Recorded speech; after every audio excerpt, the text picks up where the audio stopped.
Morning Sainers, welcome back to the Saints TV YouTube channel and welcome to a King's birthday edition of Saints TV Weekly for June 10th. So we'll get through this very quick so you can enjoy your public holiday.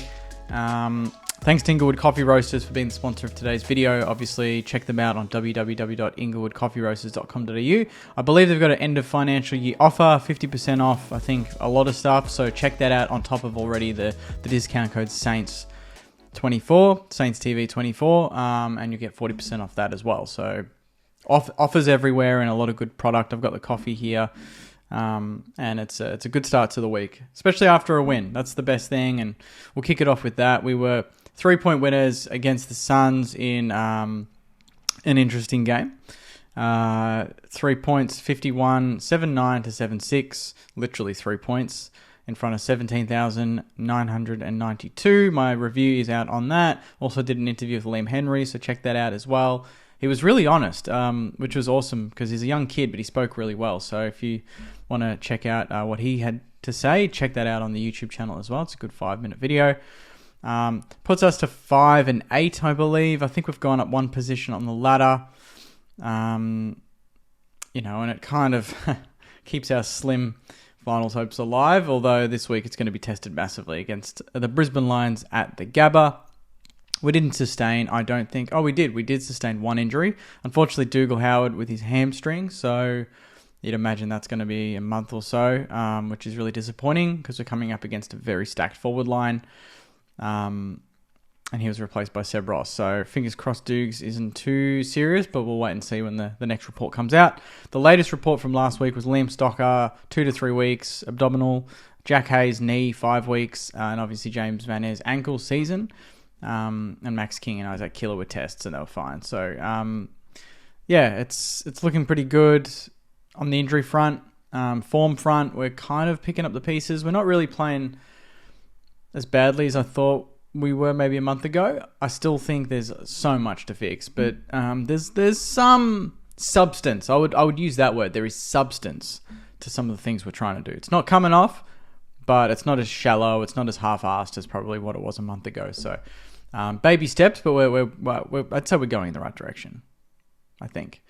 For AFLW, season's not far off, so this is Nick Del Santo's 4th season as coach, and he's announced his new lineup.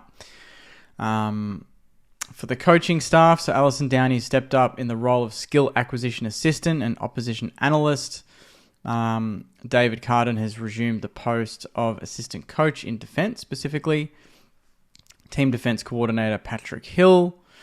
And then you've obviously got line coaches in Dale Robertson, assistant coach to the forwards, and Lockie Harris, assistant coach to the midfield. So really, really excited to see how the girls go. I feel like there was a lot from last season that we learned, and I think we grew as a team. So I'm really excited to see what they do in the next AFLW season. Now we're swinging to VFL, and it was a draw. So 12-10, 82 to 11-16, 82. Cooper Sharman again with a clutch goal at the end on the boundary, if you don't mind. We came from behind again, so Sandy are finding a way in a lot of games. They've won 4 of their last 5 going into this game, I believe.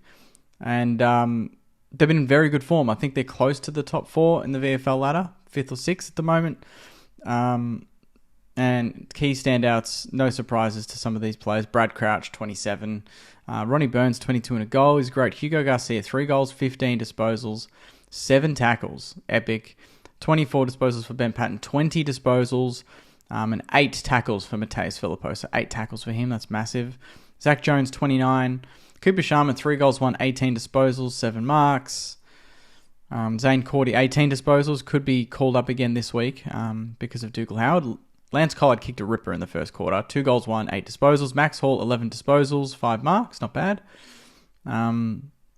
Max Heath, quiet day at the office, kicked a goal. Ollie Houghton, quiet day at the office. And Matty Allison, only the 4 disposals. Sandy going very well. There's some options there. I dare say Brad Crouch and probably Zane Cordy. Although you could argue Hugo Garcia, Ronnie Burns, Ben Patton, Mateus Filippo. Although I think we'll probably give Mateus maybe another week or two, and we'll see how we go. But good form there from the VFL side, so very nicely done there. And we swing to Friday night football. This is a nice quick weekly. 7:40 bounce. Gates open at 6 at the Gabba. I've only been to Brisbane maybe once in my life, and it was for like an hour or two, so I've never really explored Brisbane. But I will be flying down Friday morning, which is going to be exciting, so I'll be at the game. Hopefully it's a good omen. I've never watched a game at the Gabba. I've never been to the Gabba, so first time, and hopefully that means we get the W. But yeah, it's a huge game. Brisbane, of course, found form against the Doggies. They looked back to their last year grand finalist best, and they're going to want blood on Friday night. So the one thing I'll hang a hat on is our defence.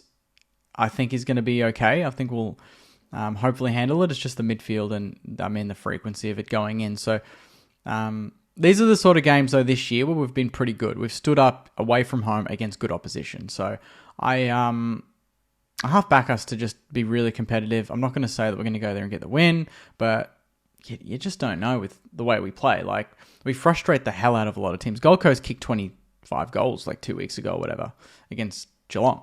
We kept them to 7 under the roof. So we're so frustrating to watch. But at the same time, it's frustrating to play against. We've got to remember that too. So if we can frustrate Brisbane and get under their skin a little bit, which teams are prone to do, like teams are able to do that this year, I think we're in for a little... I don't know. It could be an interesting game on Friday night. So I'm excited to go. That's Saints TV Weekly. Thanks again to Inglewood Coffee Roasters for sponsoring the video. Thanks to everyone for watching. Now go and enjoy the rest of your King's birthday. Big game today.